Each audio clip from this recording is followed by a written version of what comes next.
السلام علیکم پیارے دوستو، مزید ایسی ویڈیوز کے لیے آپ ہمارے چینل کو سبسکرائب کر دیں۔ ابان جب سے گھر واپس آئی تھی اس کا منہ ایک سیکنڈ کو بھی بند نہ ہوا تھا۔ وہ کب سے بولے جا رہی تھی اور بولے ہی جا رہی تھی، جبکہ شاہ مسکراتے ہوئے اس کی باتیں سن رہا تھا۔ آج اس کے چہرے کی یہ چمک صرف اور صرف شاہ کی وجہ سے تھی اور اس کے لیے تھی۔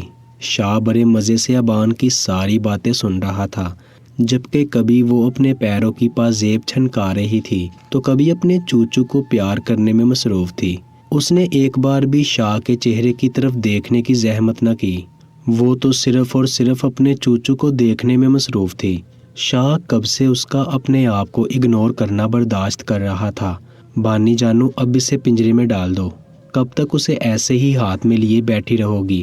اب جو بھی تھا، شاہ اپنی ذات کو اگنور کرنا برداشت نہیں کر سکتا تھا۔ ہاں، تھوڑی دیر میں اسے لے جاؤں گی اس کے گھر، وہ اسے پیار کرتے ہوئے بولی اور پھر سے مصروف ہو گئی۔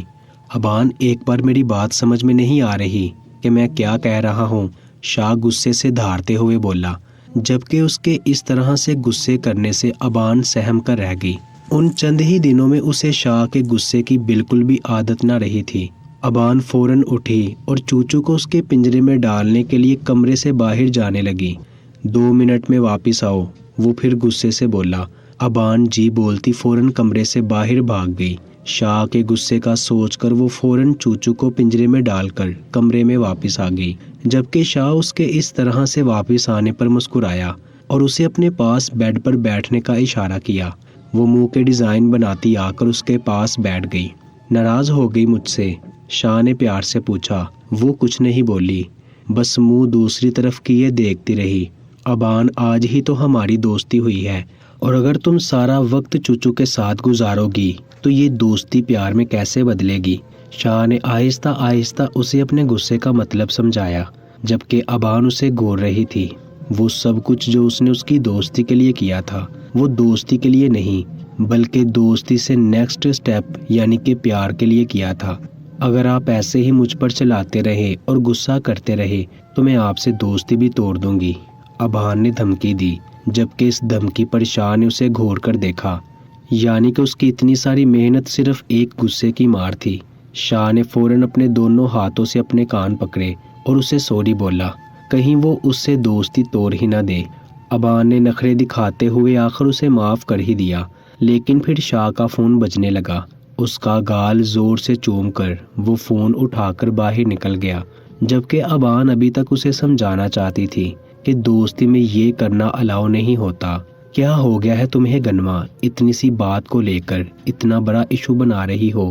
شاریز جب سے گھر آیا تھا گنوا نے اس سے بحث شروع کر دی تھی۔ میں ایشو بنا رہی ہوں؟ میں؟ گنوا نے دونوں ہاتھ اپنی طرف کرتے ہوئے تقریباً چلاتے ہوئے کہا، اور نہیں تو کیا، وہ بیچاری، بس میں اسے گھر تک چھوڑنے گیا تھا، اتنی بڑی بات نہیں ہے یہ۔ ہاں بالکل اتنی بڑی بات نہیں ہے یہ، وہ بیچاری ہے۔ آپ ایسا کریں، آپ اپنے آفس کی ساری بیچاریوں کو لے کر ان کے گھر چھوڑنے کی ڈیوٹی آپ ہی سر انجام دے، ڈرائیور بن جائے آپ ان سب کے۔ گنوا نے غصے سے کہا، کیا ہوتا جا رہا ہے تمہیں گنوا؟ شادی سے پہلے بھی تو میں اسے کرتا تھا، تو اب کیا ہو گیا؟ اور اس کی گاڑی خراب ہو گئی تھی، اسی لیے میں اسے چھوڑنے اس کے گھر چلا گیا۔ اتنی ذرا سی بات کو تم اتنا بڑا مسئلہ بنا رہی ہو۔ ہاں بالکل اتنی سی ہی بات ہے نا، تو اتنی سی ہی بات رہے گی اب۔ خبردار جو مجھ سے بات کرنے کی کوشش کی۔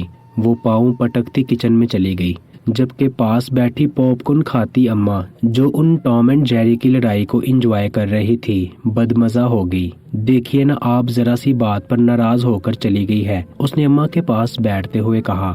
ہاں تو کیا ضرورت تھی ہیرو بننے کی؟ خبردار جو میری بہو کے خلاف ایک لفظ بھی کہا، اب جاؤ اسے منا فوراً، اماں نے حکم دیا۔ وہ بھی کان کھجاتا کچن میں چلا گیا، جہاں وہ بڑے ہی مصروف انداز میں غصے میں ہنڈیا میں چمچہ ہلا رہی تھی۔ شاریز نے تھوڑا سا جھنک کر باہر کی طرف دیکھا، اماں اپنی تسبیح میں مصروف ہو چکی تھی۔ شاریز فوراً آگے بڑھا اور گنوا کو اپنی باہوں میں لیا۔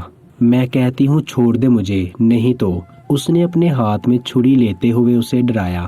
ہم تو پہلے ہی مرتے ہیں تم پر، یہ ہتھیار کسی کام کا نہیں ہے۔